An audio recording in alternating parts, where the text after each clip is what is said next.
Hello friends, मेरा नाम जगतराम चक्रेश है और आज मेरा सेमिनार टॉपिक है biodiversity of India and related international conversion. तो आइए इसमें सबसे पहले देखते हैं इसका इंट्रोडक्शन 5 जून 1992 को भारत में जैविक विविधता पर कन्वर्जन पर हस्ताक्षर किए, जो हमारे देश के प्राकृतिक संसाधनों के स्थायी प्रबंधन और संरक्षण के लिए एक रूपरेखा प्रदान किया गया। इस एक्ट के तहत राष्ट्रीय जैव विविधता का गठन किया गया और मुख्यालय चेन्नई तमिलनाडु में है स्टेट बायोडाइवर्सिटी बोर्ड का गठन किया गया है। इसके अनुसार 29 स्टेट का गठन किया गया है। इसमें लगभग 31,574 बायोलॉजिकल मैनेजमेंट कम्युनिटी बनाया गया है और इसमें बायोलॉजिकल रिसोर्स का उपयोग करने के लिए इसमें परमिशन की आवश्यकता होती है। बायोलॉजिकल रिसोर्स से संबंधित पेटेंट या कॉपीराइट के लिए एप्लीकेशन के पहले NBA से अनुमति लेनी पड़ती है या परमिशन लेना पड़ता है और इसके परमिशन लेने के बाद इसका फ़ायदा होने पर कुछ हिस्सा उसे देना पड़ता है। तो ये हो गया इसका इंट्रोडक्शन। इसके बाद है बायोलॉजिकल डाइवर्सिटी एक्ट 2002। जैविक विविधता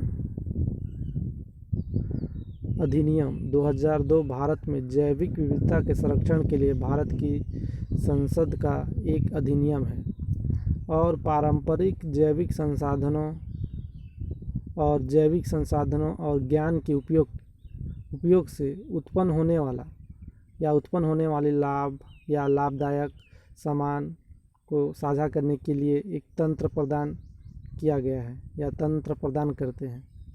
इस एक्ट को जैविक विविधता पर कन्वर्जन के तहत दायित्वों को पूरा करने के लिए लाया गया था, जिसके लिए भारत एक पार्टी है। जैविक विविधता इसके घटकों के तहत उपयोग और जैविक संसाधनों के उपयोग से उत्पन्न होने वाले लाभों का उचित एवं चिकित्सीय संबंधित मामलों के लिए एक एक्ट बनाया गया है। तो ये हो गया बायोलॉजिकल डाइवर्सिटी एक्ट 2002। इसके बाद है इसका हिस्ट्री देखते हैं। एक्ट को या बायोडाइवर्सिटी एक्ट को जैविक विविधता पर कन्वर्जन के तहत दायित्वों को पूरा करने के लिए लागू किया गया था, जिसे 2002 में दिया गया था।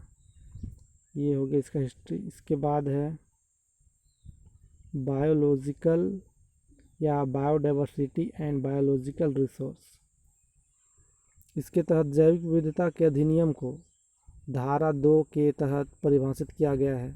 सभी सोर्स से रहने वाले जीवों के बीच पारिस्थितिक परिसरों का हिस्सा है और प्रजातियों के भीतर या प्रजातियों और इन्वायरमेंटल यानी कि पर्यावरण सिस्टम के बीच विविधता शामिल है। इसमें जैविक संसाधनों को पौधों, जानवरों और सूक्ष्मजीवों को उनके अंगों एवं आनुवंशिक सामग्री और उत्पादों को छोड़कर मूल वर्धित उत्पादकों को छोड़कर परिभाषित किया गया है, जो वैज्ञानिक एवं संभावित उपयोग मूल्य के साथ है, लेकिन मानव आनुवंशिक सामग्री को शामिल नहीं करता है। तो ये हो गया इसका biological biodiversity and biological resource. इसके बाद है national biodiversity and state biodiversity boards. इसमें राष्ट्रीय जैव विविधता प्राधिकरण एक वैज्ञानिक संस्था यानी क्या है, जिसका मुख्यालय चेन्नई में है। पर्यावरण और वन मंत्रालय भारत सरकार में अधिनियम है या अधिनियम के तहत प्रावधानों को लागू करने के लिए 2003 में स्थापित किया गया था। पूरे भारत में 31,574 जैविक प्रबंधन समितियां हैं। उसके साथ साथ 29 राज्यों में राज्य जैव विविधता बोर्ड बनाए गए हैं। तो ये हो गया नेशनल बायोडाइवर्सिटी बोर्ड। इसके बाद है function of NBA and SBB। इसके इस अधिनियम के तहत निम्न आएंगे। अधिनियम के तहत कृतियों के विनियम एक्ट आते हैं। उसके बाद है जैव विविधता के संरक्षण पर सरकार को सलाह देना। उसके बाद है जैविक विरासत संस्थानों के चयन पर सरकार को सलाह देना। उसके बाद है जैविक संसाधनों या संबंध पारस्परिक ज्ञान के उपयोग में उत्पन्न विदेशों में बौद्धिक संपदा अधिकारों के विरोध का उचित कदम उठाना। इसके बाद है कन्वर्जन ऑफ बायोडाइवर्सिटी। जैव विविधता अधिनियम पर 5 जून 1992 को रियो पृथ्वी सम्मेलन के दौरान हस्ताक्षर प्रारंभ हुआ। 130 देशों की अभिपुष्टि के पश्चात यह अधिनियम अभी समय 29 दिसंबर 1993 को प्रभावी हुआ। भारत ने इस कन्वर्जन पर 5 जून 1992 को हस्ताक्षर किए। 18 फरवरी 1994 को इसका पक्षकार बना।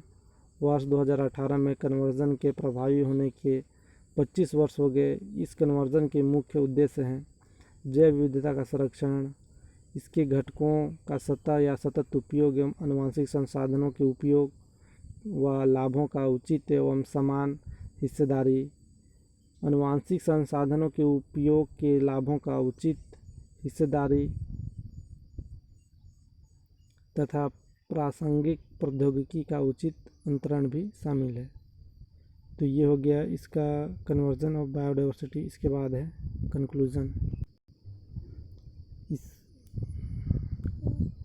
इससे यह निष्कर्ष निकलता है या हम यह भी कह सकते हैं कि भारत में विभिन्न प्रकार के जैव विविधता पाई जाती है, जिसके संरक्षण के लिए विभिन्न प्रकार के एक्ट का प्रावधान किया गया है, जिसमें अनेक विकास हो चुके हैं या हो रहे हैं। इसके साथ ही अनेक अंतर्राष्ट्रीय सम्मेलन का भी गठन किया गया है। इसके बाद है रेफरेंस में है EPODEM principle of ecology, VK Tiwari environmental science. यहीं पे मेरा सेमिनार समाप्त होता है। धन्यवाद।